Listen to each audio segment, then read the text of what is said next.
धाम हृदय में विराजमान होकर साक्षात अक्षरातीत हमें इस चौपाई के द्वारा कहने का प्रयास कर रहे हैं कि घर ही में न्यारे रहिए।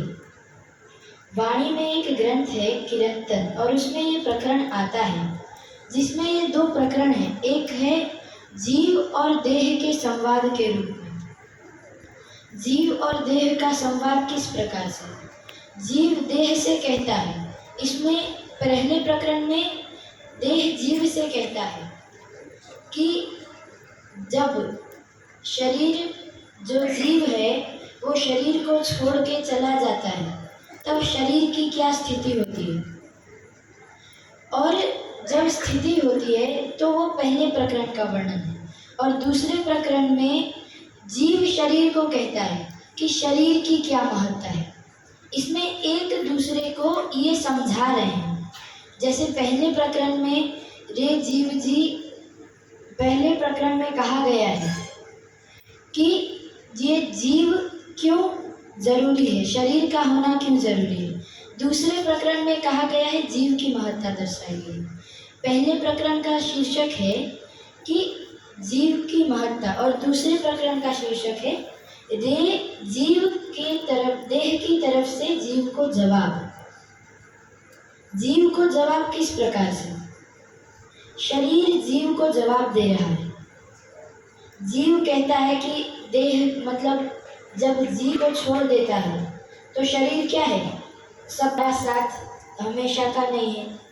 फिर शरीर जीव को कहता है कि तुम तो मतलब तुम जब हमें छोड़ते हो तो तुम्हें तो अखंड का सुख भी मिल सकता है या नरक में जाना पड़ता है, लेकिन तुम उन सब से तो परे हो। जब तुम हमें छोड़ देते हो, मतलब शरीर जीव को कह रहा है कि जब जीव शरीर को छोड़ देता है तो शरीर क्या करता है, शरीर को जला दिया जाता है अपने ही लोगों के द्वारा। तो इस तरह से जो दोनों के बीच में संवाद हो रहा है, तो क्या कह रहे हैं? संवाद के बीच में दोनों कह रहे हैं, हमें बता रहे हैं कि इन दोनों की महत्ता क्या है। कह रहे हैं कि घर ही में न्यारे रहिए। शरीर की महत्ता कब है? हमने कुछ दिन पूर्व ही स्वामी जी की चर्चा में सुना था कि जीव कभी भी गलती नहीं करता, जीव कभी भी विषय विकारों में नहीं फंसता। कौन फंसता है? जीव का जो अंतस्करण है वो फंसता है। तो इसमें क्या कह रहा है, क्या कह रहे हैं? घर ही में न्यारे रहिए। इसी शरीर को हमें अपने पास रखते हुए, शरीर के अंदर इसी माया के ब्रह्मांड में रहते हुए, इसी पिंड को धारण किए हुए हमें क्या करना है? इससे अलग रहना है। किस प्रकार से?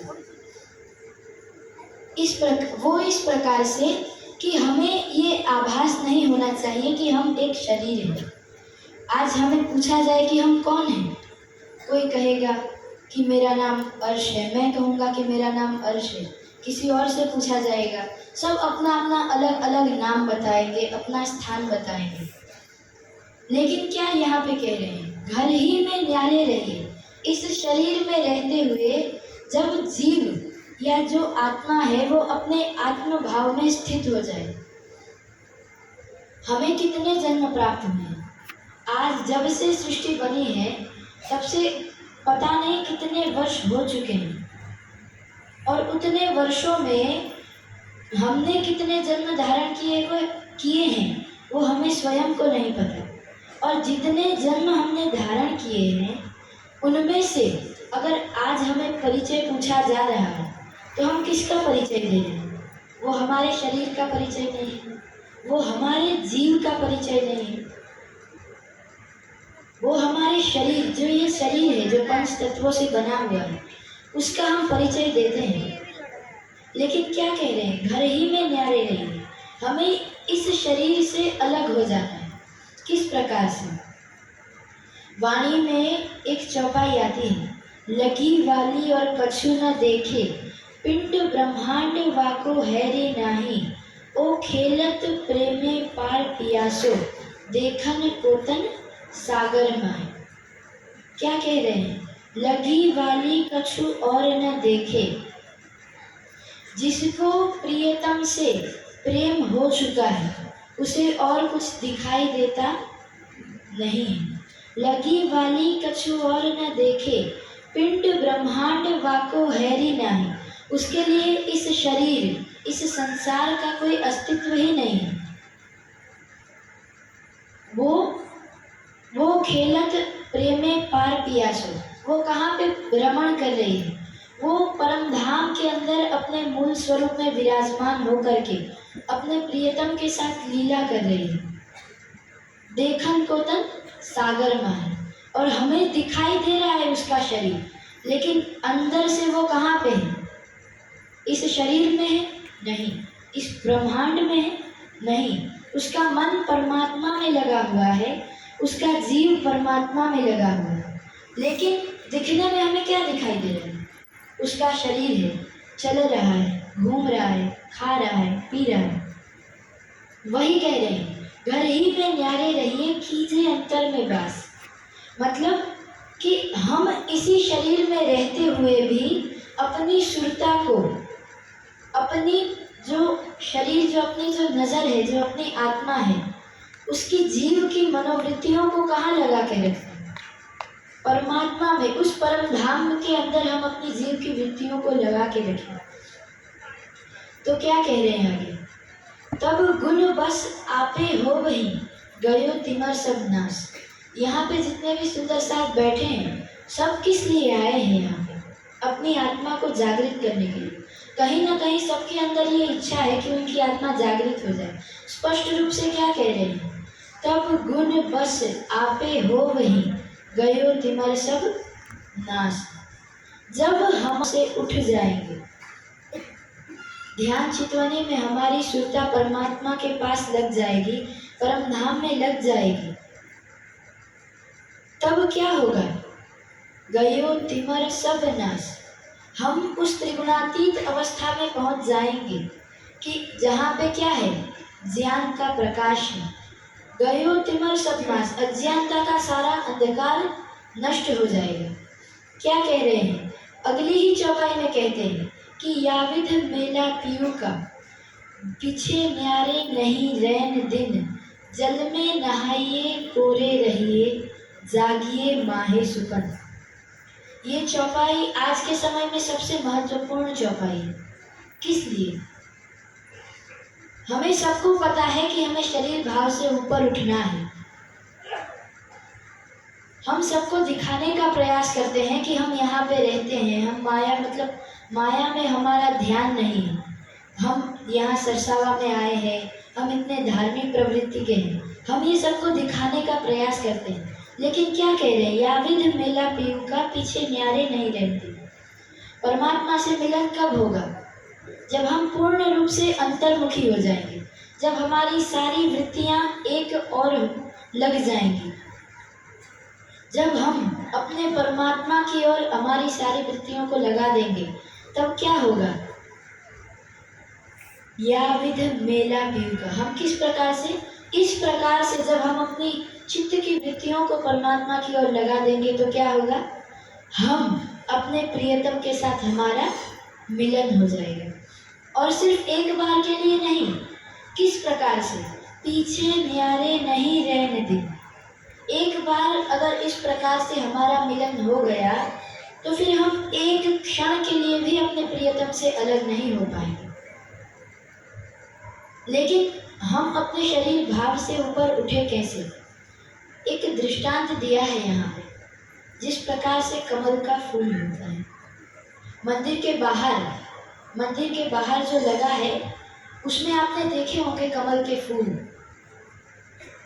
नीचे पानी है, लेकिन कमल के फूल के जो पत्ते हैं, उनमें आपको कहीं भी पानी, कीचड़ कुछ दिखाई नहीं देगा। क्यों? उसकी वो पहचान है। हमें उस कमल की तरह रहना है। क्या कह रहे हैं? जल में नहाइए कोरे रहिए। इस माया के ब्रह्मांड में अगर हम रह भी रहे हैं, अगर हम माया के ब्रह्मांड में हैं, हमारे ऊपर घर परिवार का बोझ है, हमें उसे संभालना है, फिर भी क्या कह रहे हैं? जल में नहाइए कोरे रहिए। इन सब में हमारे चारों ओर से भले ही हम माया से घिरे हुए हैं, उसके बावजूद भी हमें उस माया के जल में, इस मोह जल में होने के बावजूद भी कैसे रहना है?